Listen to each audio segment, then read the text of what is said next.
I've made a significant decision regarding the $3 million. It's decided to split it between my mother and myself. This resolution came swiftly after my father's funeral. Robert, after examining the inheritance documents without seeking permission, remarked to me, "Kelly, don't be too greedy." Amidst thoughts of finally quitting my job, gratitude flooded my mind for the caring old man. "Are you referring to my dad?" I blurted out inadvertently, ignoring my confusion. Robert and my mother-in-law enthusiastically discussed plans to purchase a new car and indulge in shopping. Faced with this unexpected development, my emotions reached a boiling point. Burdened with household chores and insulted by their remarks about my father, I couldn't bear to continue living with Robert and my mother-in-law. Suppressing my anger, I forced a smile and replied, "Sure, feel free to use the money as you and my mother-in-law please." I am Kelly Cohan, a 38-year-old housewife, working alongside my husband. My parents, both doctors, ran a well-reputed clinic in our hometown. As an only child, I was showered with love. After graduating from the School of Pharmacy, I secured a job at a major pharmaceutical company. Though my parents wished I had become a doctor, they respected my decision. 10 years ago, my mother tragically died in an accident, leaving my father and me devastated. During those trying times, Robert, my then boyfriend, supported me. We met through a mutual friend, and 2 years after my mother's passing, Robert proposed. Robert was an ordinary salaryman in the food and beverage industry, but I believed we could overcome any challenge and find happiness together. My father was overjoyed when I shared news of our engagement. "I've heard how Robert supported you, Kelly. Thank you so much. Please continue to take care of her," he said, facing Robert with sincerity. Standing next to Robert, I felt a mixture of emotions. Immersed in a wave of happiness, we visited Robert's family home the following week to announce our impending marriage. His mother, adorned in flashy makeup and divorced from Robert's father, scrutinized me with an air of rudeness. "Marriage, huh? You're Robert's choice for you? Isn't she a plain choice for you, and she's older, right? Wouldn't a younger and prettier girl be better for you?" she said, evaluating me without any restraint.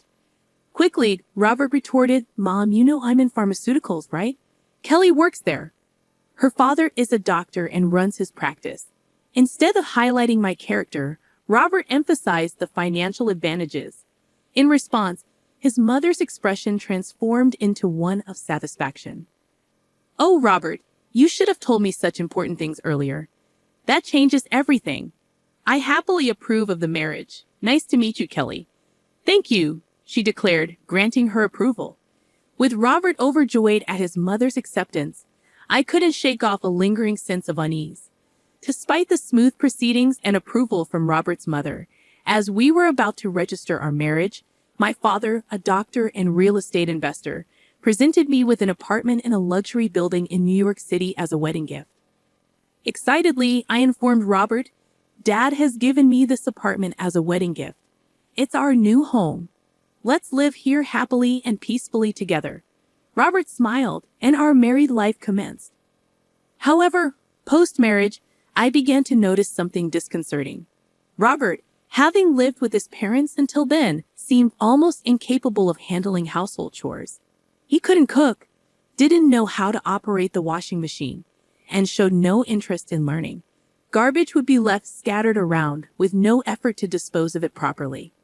While my intention was to conscientiously share household responsibilities, Robert's careless attitude only heightened my dissatisfaction.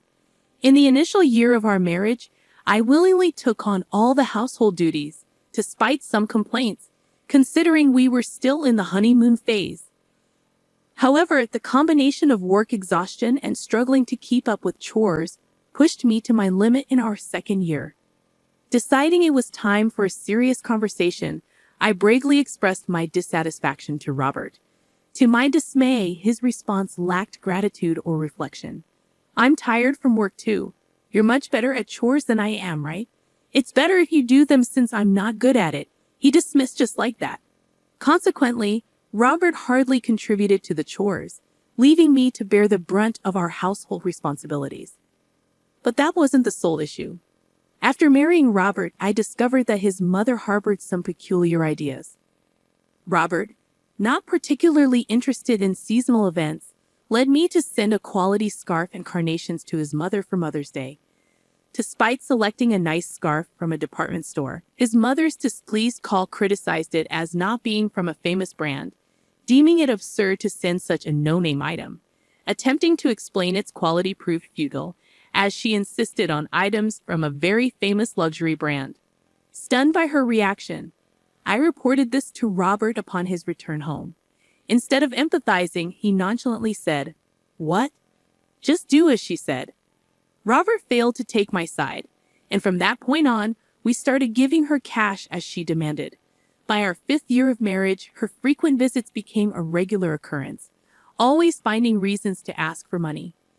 Despite this, Robert, without any complaints, would always smile and comply with his mother's financial requests. I held a job while Robert's income remained limited and small, making our daily life just barely manageable. Desperation drove me to dip into our savings to cut living expenses. Despite my frustrations, I understood Robert's deep affection for his mother, who had supported me during tough times. She was the mother of someone important to me, and with that thought, I endured. Now, in our 8th year of marriage, I continued to handle all the household chores and kept giving money to my mother-in-law. One day, amidst this routine, my father, whom I hadn't seen in a while, unexpectedly called me. The story he shared during our rare meeting was shockingly unexpected. He revealed that he was suffering from terminal cancer and treatment was no longer possible. Overwhelmed with shock, tears spilled from my eyes. My father gently stroked my head, just as he did when I was a child, saying, "Kelly, this is fate. Let us accept it." Quietly, I questioned him, "Dad, why even you?" Thus, my days became a juggling act of work, household duties, and visits to my father's hospital. While work allowed some flexibility, managing the household was not easy. When I told Robert that my first priority would be caring for my father, he showed no reaction or willingness to help. "Well, it's tough with your father's sudden condition. Please do your best," was the only thing Robert said. He visited my father in the hospital only once. My father's care consumed all my time, leaving no room to spare for Robert. If I ever had a moment to worry about him, I prioritized my father. One day, as my father lay in his hospital bed, he suddenly asked, "Kelly, how is your marriage with Robert going?" Caught off guard, thoughts of Robert's demeanor at home and his mother's behavior flooded my mind. Unable to answer properly, I hesitated. Sensing my turmoil, my father comforted me, saying, "Kelly, you don't have to endure. Think about your happiness. Don't worry, you won't have any hardships after I'm gone." Tears flowed uncontrollably as my father silently and firmly held my hand. 3 months later, the inevitable moment arrived. My father passed away quietly, engulfing me in immense sorrow. Amidst funeral arrangements, Robert showed no interest in my grief and offered no help. Despite this, I was too consumed with preparations to notice. Many friends and acquaintances attended my father's funeral, making it a heartfelt farewell, even for the indifferent Robert and his mother. The day after the funeral, a lawyer called about my father's inheritance. Arranging a meeting, I listened to the surprising explanation. After deducting taxes like inheritance tax, my father's estate amounted to over $3 million. He had not only earned income as a doctor but also invested in real estate, leaving behind a vast fortune to be inherited by me, his only daughter. Wrapped in surprise and gratitude, yet trembling at the thought of handling such a huge amount of money, I stood on the threshold of a new chapter in my life. Upon returning home, I delved into the inheritance process. Spreading out the documents received from the lawyer on my desk, I tiredly read through them, feeling overwhelmed by exhaustion. Drifting off on the sofa for a brief moment, I awoke to the cheerful voices of Robert and his mother in the distance. "Huh? Robert and mother too? When did you come?" I inquired, still groggy. Approaching me with a beaming smile, Robert exclaimed, "Yes, Kelly, well done." Confused by his sudden excitement, I noticed the inheritance papers in his hand, the same documents I had been reviewing. "Wait, don't just read those without asking." I said, shocked and angry at Robert for looking through the documents without permission. Raising my voice, I expressed my displeasure. However, my mother-in-law, unconcerned, happily chimed in, "Wow, an inheritance of $3 million. Isn't that amazing? Now we can live comfortably for the rest of our lives." Confused by her sudden remark, I couldn't comprehend the shift in attitude. Robert then turned serious and continued, "By the way, about this $3 million, I decided that it will be split between me and my mom. It was right after my father's funeral." Having looked at the documents related to the inheritance I was supposed to receive without permission, Robert remarked, "Kelly, don't be too greedy." "Oh, now I can finally quit my job. I have to thank the doting old man." "Doting old man? Are you talking about my dad?" I accidentally blurted out. Ignoring my confusion over this sudden turn of events, Robert and my mother-in-law excitedly discussed buying a new car and going shopping. At that moment, I couldn't hold back my emotions any longer. I teetered on the brink of exploding, burdened with household chores and enduring insults directed at my father. Summoning all my composure, I managed a forced smile and replied, "Sure, use the money as you and my mother-in-law please." "As you wish," I added, suppressing my seething anger. My mother-in-law, seemingly satisfied, cheerfully chimed in, "That's the spirit, Kelly. Quick to agree. Now make sure you work hard and earn money. I don't want our savings to decrease, so work hard." I nodded, pretending to heed her selfish words. Subsequently, Robert and my mother-in-law embarked on a spree of lavish spending, behaving as if they had lost their senses. Robert abruptly quit his job, and my mother-in-law practically moved in with us, incessantly staying at our house. They indulged in luxury brand items and frequented expensive restaurants, boasting about their sophistication. Meanwhile, all the household chores were dumped on me, as if I were a mere maid. Robert seemed convinced that my father's inheritance would materialize immediately. Carelessly withdrawing money from our joint account, my savings of $1 million dwindled rapidly. When I protested their excessive spending, Robert dismissed it, laughing. "What are you talking about? Isn't $3 million coming soon? This kind of spending is no big deal." Despite my warnings, Robert continued unchecked. A month later, he and my mother-in-law abruptly left for a trip to Hawaii, leaving me behind without an invitation. Alone at home, I resolved to take action. About a week later, while I was relaxing at home, a loud knock on the door jolted me from my thoughts. Glancing at the intercom monitor, I spotted Robert and my mother-in-law, both adorned in aloha shirts, standing at the front door. Calmly but with simmering anger, I inquired, "What do you want?" Robert's voice rang out, filled with confusion and frustration. "What are you even talking about? Why won't the door open?" Standing firm, I confidently replied through the intercom, "Well, I changed the locks on the door, so of course it won't open." "Why?" "Let's talk this over," Robert pleaded calmly, gesturing towards a nearby cafe. "Please go ahead, I'll join you shortly," I suggested, knowing our conversation was futile at the entrance. Once I confirmed they had left, I made my way to the cafe. Arriving, I saw Robert and his mother already waiting, visibly furious. "What's this about? Did you change the locks? Hand over the new keys right now," Robert demanded. "There's no need for me to give you the new keys. You both need to leave that house," I calmly asserted, facing their growing anger. Presenting a piece of paper, I revealed my decision. A divorce petition I had already filled out. "Divorce? You're serious about divorcing me?" His mother's voice trembled with shock. "Kelly, why has it come to this?" she queried, bewildered. In a quiet tone, I addressed their panic. "By the way, you've been spending lavishly every day. Are you sure your finances are okay?" Robert vehemently defended, "What money? Of course it's fine. Your father's inheritance is coming, right? There should still be over $50,000 in our joint account. Look, I'll show you right now."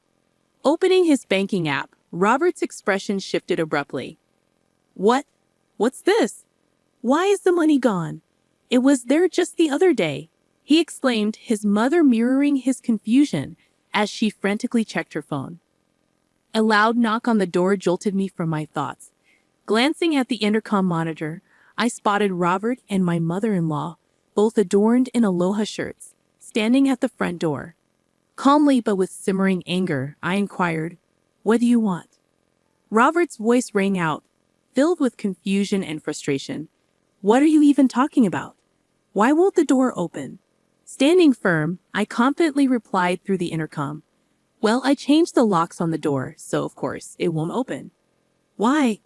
"Let's talk this over," Robert pleaded calmly, gesturing towards a nearby cafe. "Please go ahead. I'll join you shortly," I suggested, knowing our conversation was futile at the entrance. Once I confirmed they had left, I made my way to the cafe. Arriving, I saw Robert and his mother already waiting, visibly furious. "What's this about? Did you change the locks?" "Hand over the new keys right now," Robert demanded. "There's no need for me to give you the new keys. You both need to leave that house," I calmly asserted, facing their growing anger. Presenting a piece of paper, I revealed my decision. A divorce petition I had already filled out. "Divorce? You're serious about divorcing me?" His mother's voice trembled with shock. "Kelly, why has it come to this?" she queried, bewildered. In a quiet tone, I addressed their panic. "By the way, you've been spending lavishly every day. Are you sure your finances are okay?" Robert vehemently defended. "What money? Of course it's fine.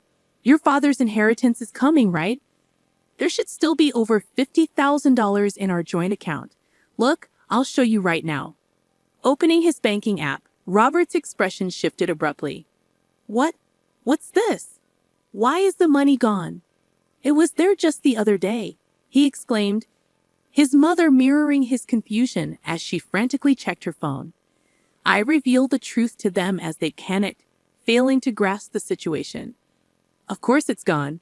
I'm divorcing you, so I moved that $50,000 to my account as part of the property division," I explained calmly. Robert's face twisted with anger momentarily, but then he smirked, almost recalling something. "Fine, I'll divorce you then. Transfer the inheritance you got from your dad right away. After all, property acquired during the marriage is split half and half in a divorce, right?" he retorted. "Well, you might be misunderstanding something," I replied evenly. "Why didn't you know that the inheritance I received, even though it was during our marriage, doesn't count for property division?" There was a moment of stunned silence between us. Then Robert and his mother's expressions shifted drastically. Perhaps they truly believed they would receive part of my inheritance. I was astonished and could only sigh in disbelief. "No, that can't be true. That's impossible," his mother protested, her face flushed with a mix of denial and anger. "Please, check for yourself," I said mockingly. Robert started frantically searching on his smartphone. "It says here property inherited by one spouse from a parent is considered separate property. Therefore, it's not subject to division and can't be split between the spouses," he read aloud, his mother joining in shock. Desperate, Robert approached me, pleading, "Kelly, please don't divorce me. I have no savings and no job. How am I supposed to live if you divorce me?" Faced with his plea, I remained resolute. Realizing it was time to move forward, I spoke clearly and firmly. "What are you talking about? Take responsibility for your actions. I will never forget how you both treated me. I'm divorcing you. I'll go to court if I have to." Intimidated by my fierce demeanor, Robert and his mother shrank back in fear, whimpering softly. Later on, Robert and I went through the divorce proceedings without issues. The $50,000 I had moved from our joint account was recognized as part of the marital property division. Eventually, I managed to evict Robert and his mother from my house. They found themselves deeper in debt, living in a rundown apartment and working tirelessly every day to pay off their debts. In contrast, I sold a condo I used to share with Robert and moved into my father's apartment. With the inheritance I received, I now live comfortably. Grateful to my late father, I aim to protect my happiness and spend my days peacefully, cherishing my new life ahead.